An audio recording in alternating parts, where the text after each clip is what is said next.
Assalamualaikum warahmatullahi wabarakatuh. Di sini saya akan menjelaskan tentang materi saya dari kelompok 10, yaitu tentang kutipan. Yang beranggotakan saya sendiri, Intan Nurhaliza Pane, dan rekan saya yaitu Cindy Endamia, di mana dia kali ini tidak bisa hadir atau ikut serta dalam pembuatan video dikarenakan rekan saya ada kewajiban lain yang menghalanginya.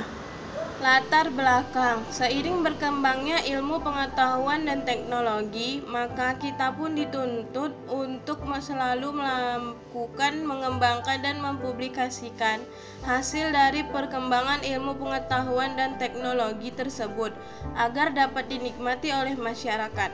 Salah satu bentuk untuk mengembangkan dan mempublikasikan hasil tersebut ialah dengan cara membuat karya tulis ilmiah, buku sains, dan lain sebagainya. Dalam penulisan karya tulis ilmiah maupun buku-buku sains tentu tidak lepas dari penggunaan bahasa Indonesia yang baik dan benar. Dalam perkembangan bahasa Indonesia saat ini telah mengalami beberapa perubahan seperti dalam penggunaan ejaan, tata bahasa, penambahan kata-kata baru, kutipan, penulisan, daftar pusaka, dan sebagainya. Dalam penyusunan karya tulis, seorang penulis mencari beberapa sumber untuk melengkapi karangan ilmiah tersebut.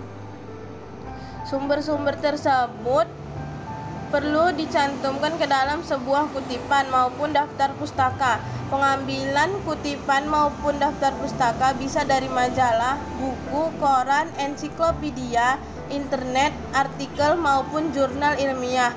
Menyisipkan kutipan dalam karya tulis dapat menambahkan nilai lebih pada karya tersebut dan memperkuat teori dari masalah atau topik yang dibahas.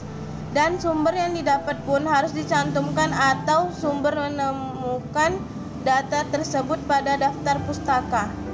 Yaitu pengertian kutipan. Kutipan adalah gagasan, ide, pendapat yang diambil dari berbagai sumber. Proses pengambilan gagasan itu disebut mengutip. Gagasan itu bisa diambil dari kamus, ensiklopedia, artikel, laporan, buku, majalah, internet, dan lain sebagainya. Mengutip bukanlah suatu hal yang bisa seenaknya saja kita buat. Namun ada beberapa aturan mengutip yang perlu kita ketahui.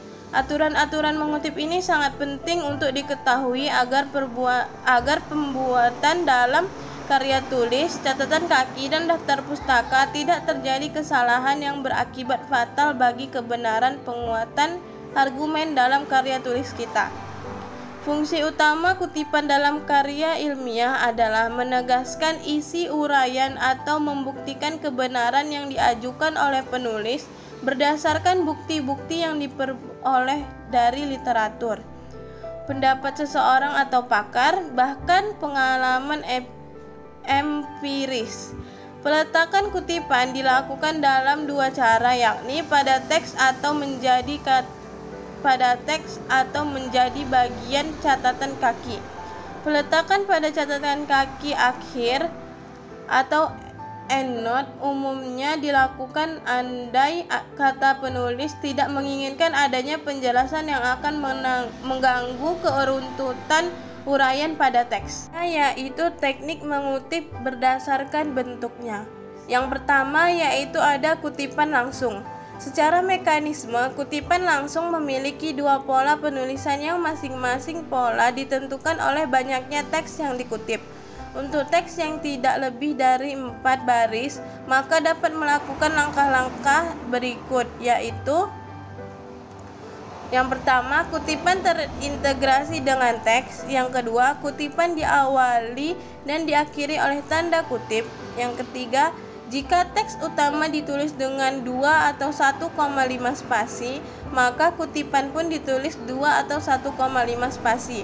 Hal yang sama terjadi ketika teks utama 1 spasi, maka tulisan 1 spasi. Yang keempat yaitu mencantumkan sumber referensi.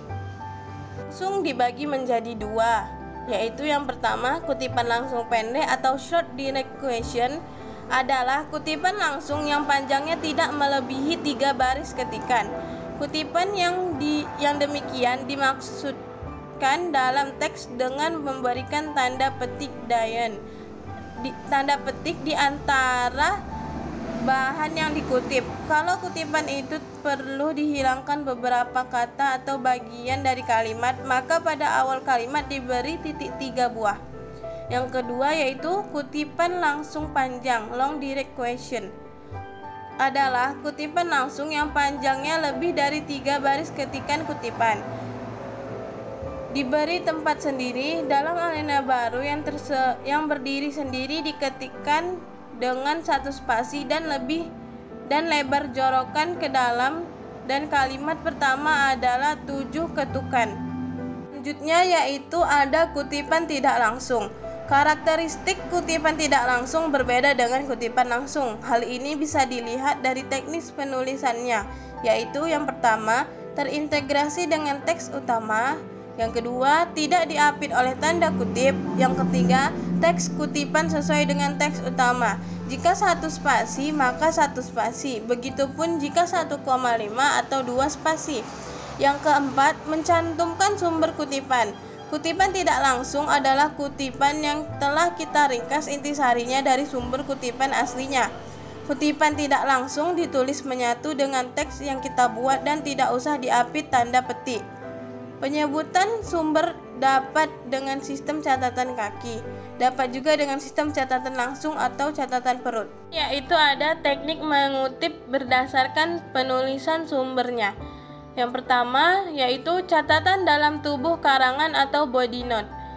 Penggunaan body note dalam menyampaikan sumber rujukan digunakan pada artikel atau karangan yang dimuat di koran ataupun majalah yang tidak memungkinkan penulis sumber rujukan dengan pola catatan kaki.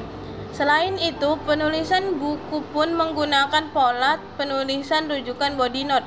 Semua itu dilakukan karena body note memudahkan dalam proses tata letak baik pada koran, majalah maupun buku. Hal ini karena body note memiliki pola ucapan yang terintegrasi dengan teks. Yang kedua yaitu ada catatan kaki atau footnote. Catatan kaki lebih sering digunakan dalam tugas-tugas perkuliahan seperti pembuatan makalah, skripsi, tesis maupun disertasi. Namun ada juga beberapa penelitian ilmiah yang menggunakan catatan kaki dalam menyampaikan sumber rujukannya. Penulisan sumber kutipan dengan catatan kaki memang jauh lebih rumit dibandingkan dengan body note. Namun penggunaan catatan kaki pada dasarnya memudahkan pembaca untuk mengetahui secara cepat sumber referensi yang digunakan oleh seorang penulis. Hal ini dikarenakan unsur yang ada di dalam catatan kaki menyerupai unsur dalam daftar pustaka dan bahkan ditandai dengan nomor petunjuk dan halamannya. Selanjutnya yaitu ada kiat-kiat mengutip. Yang pertama, ada menerangkan kutipan. Dalam menerangkan kutipan ini, penulis dituntut untuk membahas kembali kutipan yang telah ia kutip dengan pandangannya atau dengan mengaitkan antara kutipan dengan pembahasan yang dibahasnya. Yang kedua yaitu ada memperkuat gagasan dengan kutipan. Jika menerangkan kutipan, letak kutipan berada di awal, maka sebaliknya dalam memperkuat gagasan ini kutipan diletakkan setelah pendapat penulis, sehingga kutipan tersebut seakan-akan menjadi dalil pembenaran atas pendapat penulis.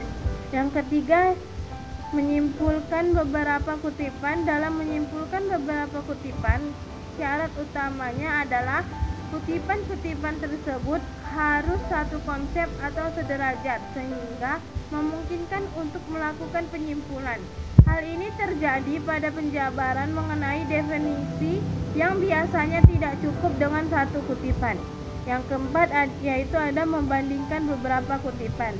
Untuk membandingkan beberapa kutipan sebetulnya hampir sama dengan menyimpulkan, yakni konsepnya sama. Namun dalam membandingkan beberapa kutipan ini, dari kesamaan tersebut penulis dituntut untuk mengidentifikasi perbedaan yang ada antara satu kutipan dengan kutipan lain.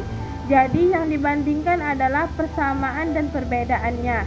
Kesimpulan, kutipan merupakan salah satu kelengkapan dalam penulisan makalah yang dapat memberikan penegasan bahwa suatu karya, baik makalah ataupun karya ilmiah yang ditulis atau disusun oleh penulis, tidak sepenuhnya dari pendapat, gagasan, dan materi dari pribadi penulis, melainkan meminjam atau mengambil sumber lain baik dari buku atau media lain untuk mendukung materi dan gagasan dari penulis. Dari kutipan tersebut, maka suatu karya atau tulisan dapat diketahui dan dicari kebenarannya. Itulah hakikat dari fungsi kutipan dan penulisan kutipan dalam suatu karya ilmiah. Adapun dalam penulisan kutipan mempunyai prinsip yang harus diperhatikan agar sesuai dengan ide dan tidak mengabaikan suatu sumber yang telah dikutip. Sekian presentasi saya dari kelompok 10 yang berjudulkan kutipan. Lebih kurangnya saya mohon maaf, jika ada kesalahan saya mohon maaf sebesar-besarnya. Billahi taufiq wal hidayah. Wassalamualaikum warahmatullahi wabarakatuh.